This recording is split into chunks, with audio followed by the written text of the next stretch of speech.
named. The Spanish named the island after the pelicans, Los Alcatrazes. The U.S. Army decided Alcatraz Island was the perfect place for a fort to defend the bay from invaders. But this cold and windy rock was such an unpleasant place that they changed their minds. It was now the perfect place for a military prison, and eventually a federal penitentiary. Yeah, that was the warning sign.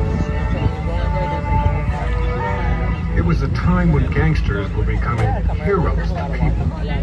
The government needed to send a message that crime did not pay, so they created Alcatraz, the very last stop in the country's prison system, a place to send the worst criminals of all.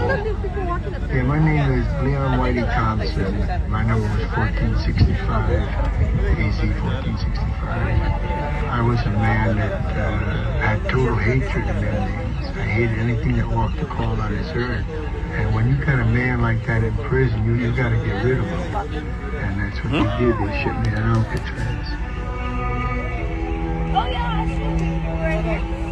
These were hard men, kidnappers, bank robbers, chillers, men so dangerous that when the first batch arrived by train in 1934, not one was allowed to step down onto free soil.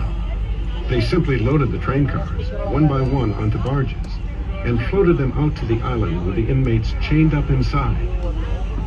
Rumor was that if a man died on Alcatraz, his corpse would leave the same way, stone cold dead, but in chains.